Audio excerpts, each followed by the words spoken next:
So what did Halley do? Before I get into that, I just want to show you two visual aids, and they're not very good visual aids, but I don't have anywhere that's really dark.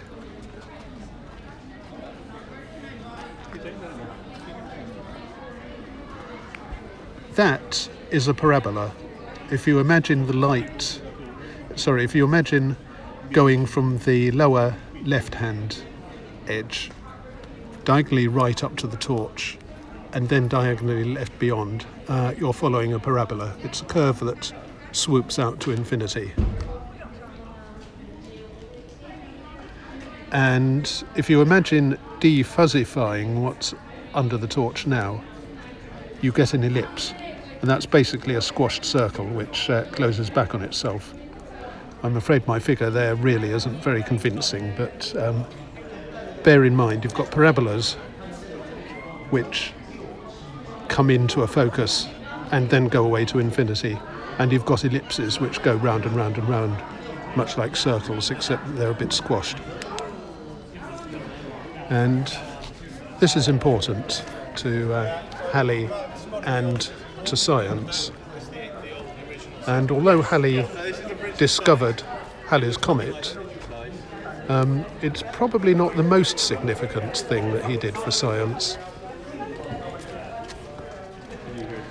So let me set the time, or the date, first. Halley was born in 1656 in London, in places that I've read variously described as Shoreditch, Middlesex or Hackney. And to set the stage, as it were, this was about 10 years after the 3 sieges of Oxford during the English Civil War, at which the parliamentarians outside Oxford were trying to attack the royalist stronghold there. There was no king on the throne. Instead, we had a Lord Protector, Oliver Cromwell.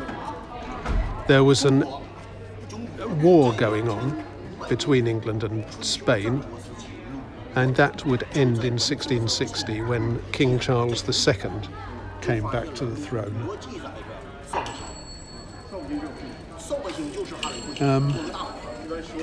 Exploration and science were advancing. John Tradescant, whose name you will recognise from the plant Tradescantia, the creeping thing with pointy leaves, had recently opened a museum, a so-called Cabinet of Curiosities, in London. And the Greenwich Observatory was opened by the Royal Observatory in Greenwich was opened in 1675. There was a lot of interest in astronomy and in science generally. British politics was going through a rough stage, and there was a war with Spain. So Halley was born sometime round about then.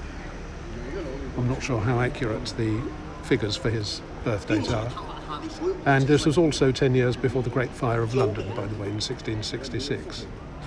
When he was 10, he went to St Paul's School in London, and he apparently excelled at maths and classics, which was a lot of what you learnt in those days, probably with a good helping of religion and theology.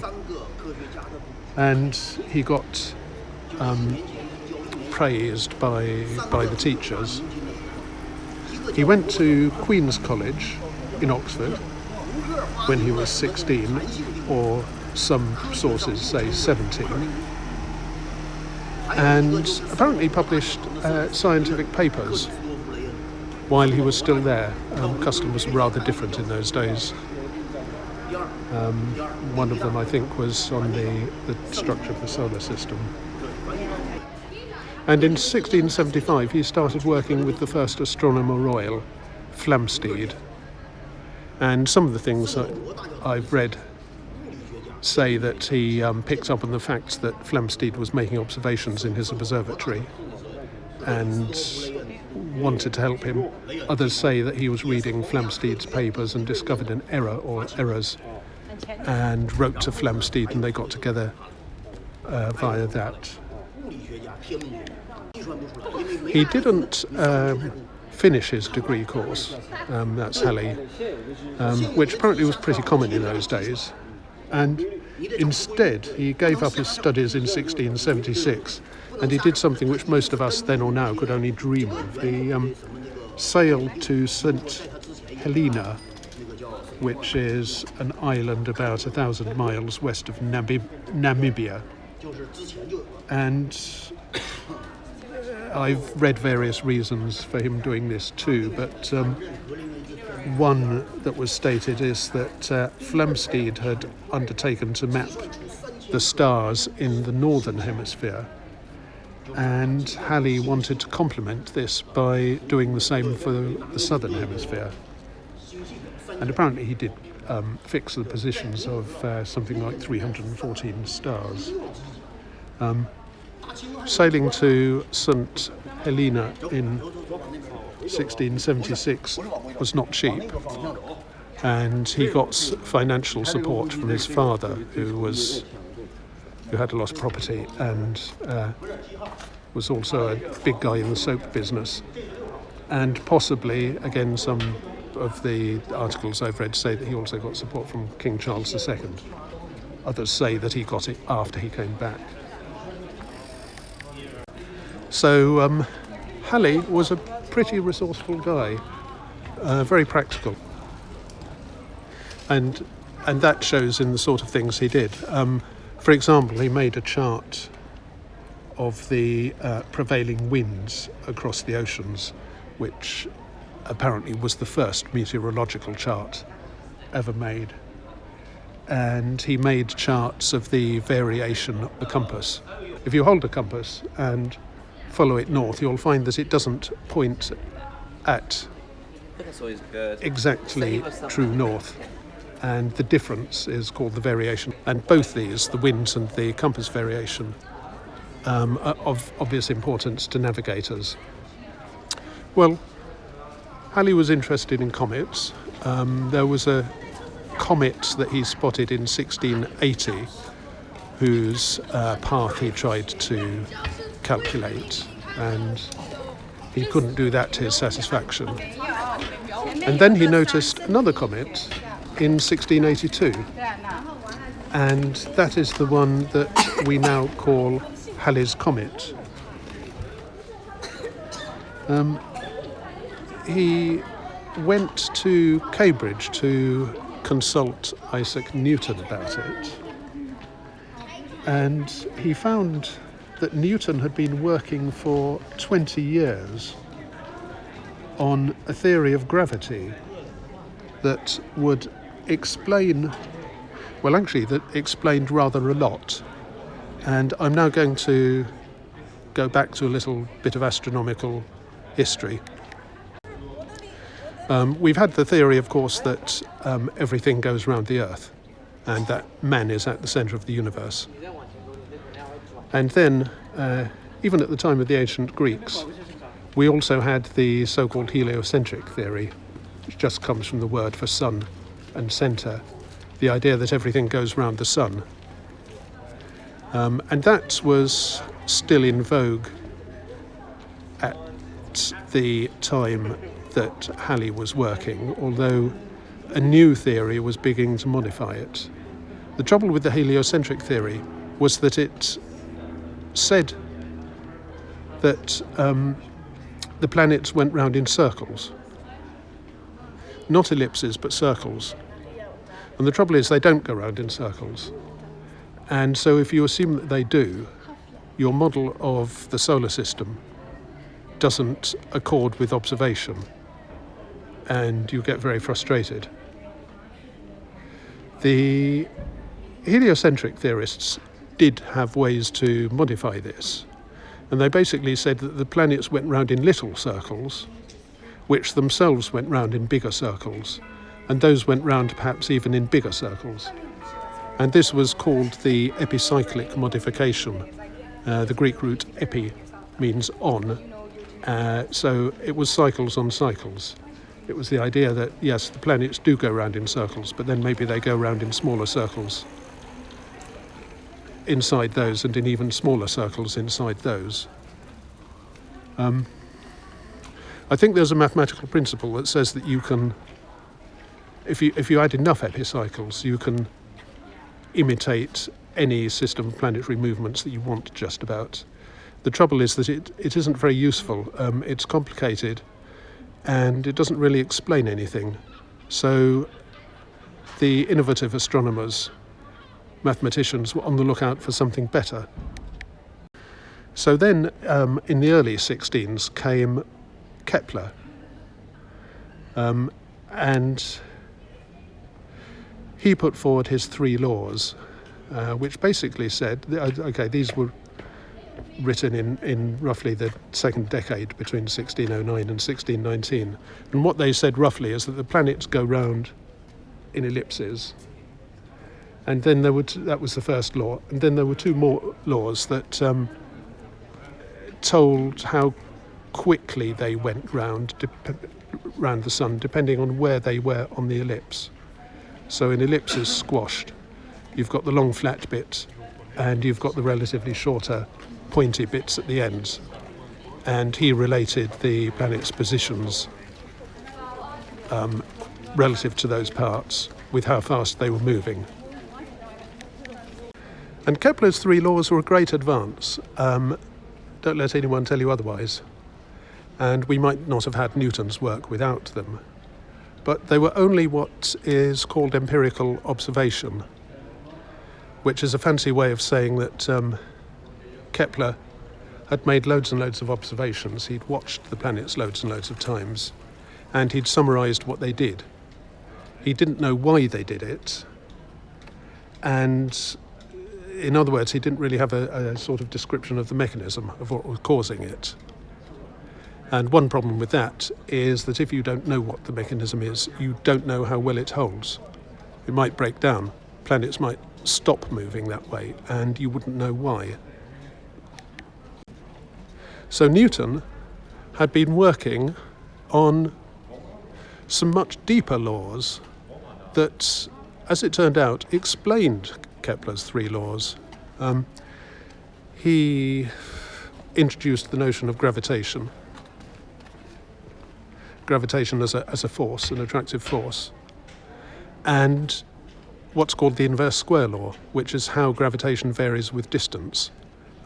It gets stronger the closer you are to the thing that's attracting you.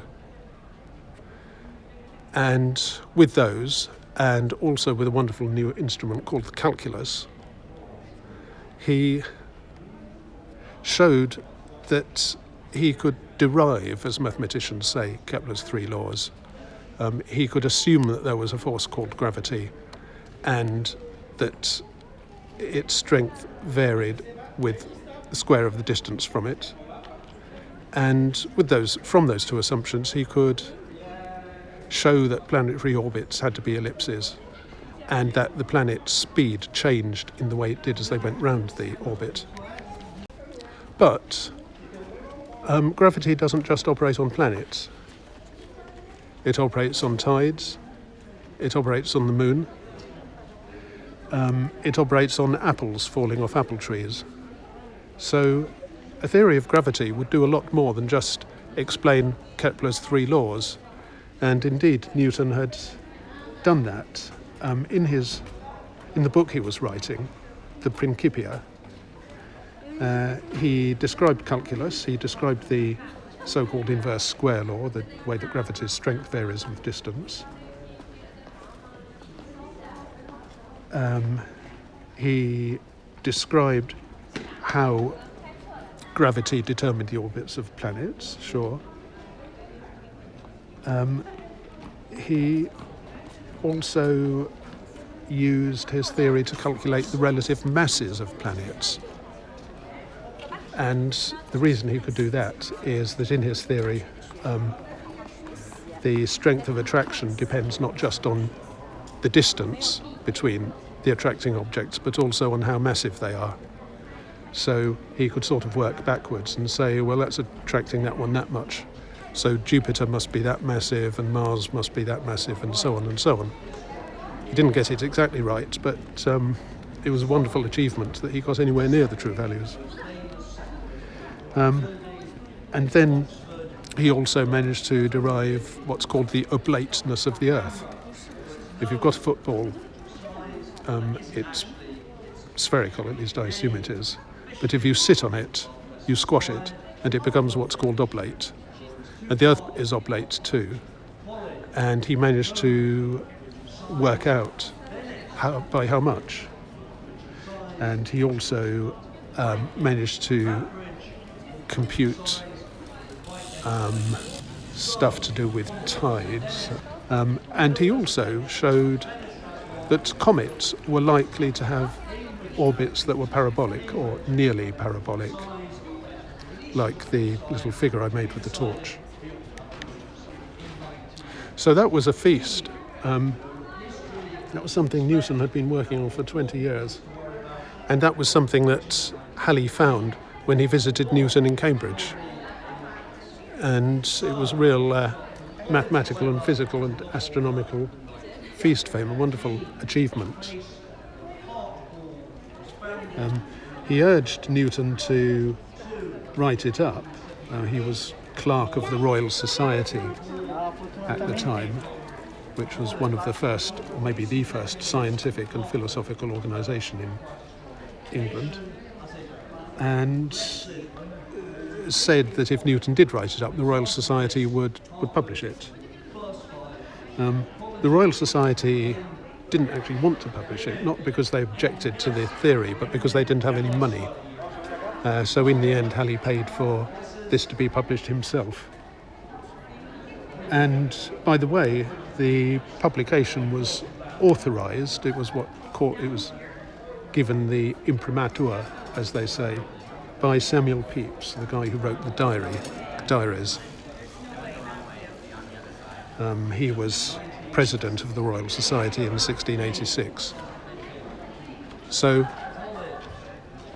Halley was instrumental in getting Newton's Principia with calculus and the inverse square law and gravity and the tides and the oblateness of the Earth and the orbits and everything published. Sorry, I keep cutting, but I have to keep avoiding groups who are talking over me.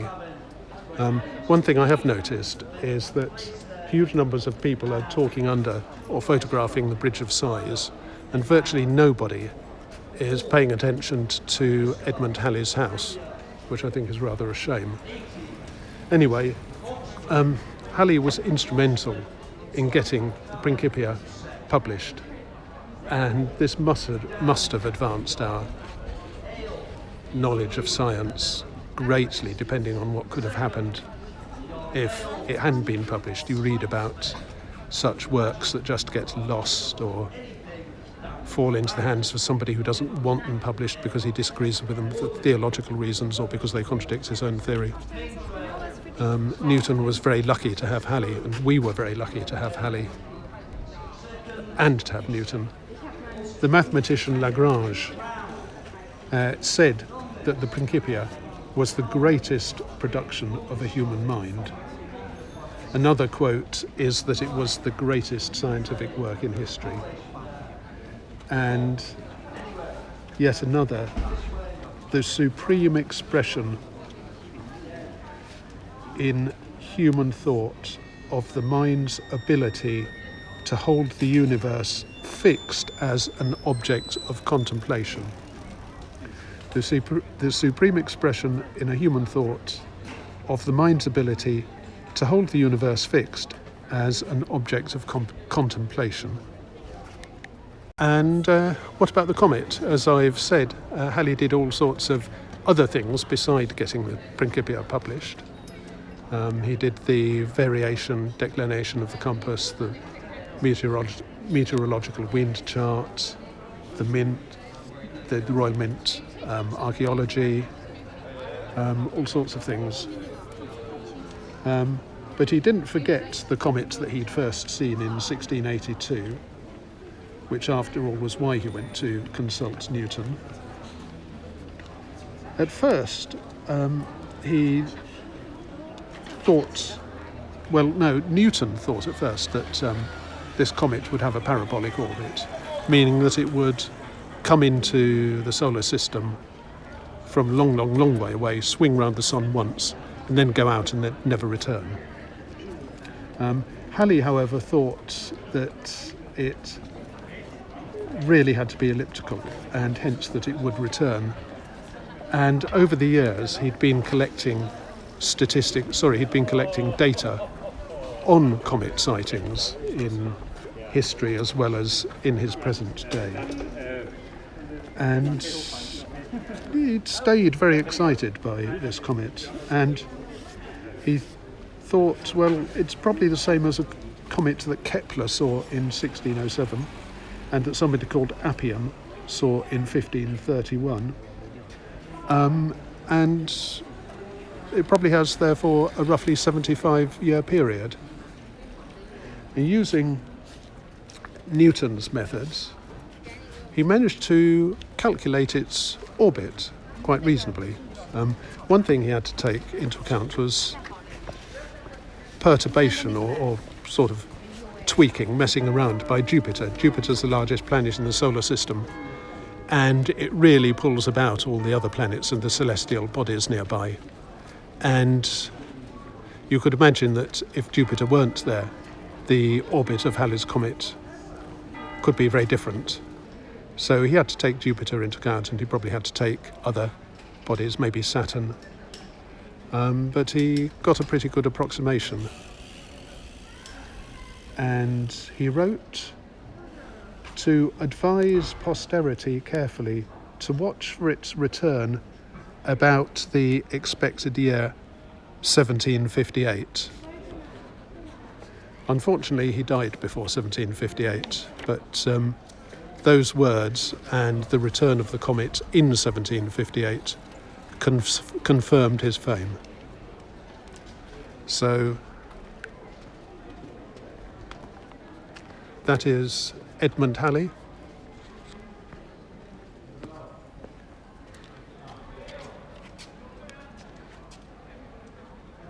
And that is Edmond Halley's comet. See you next time.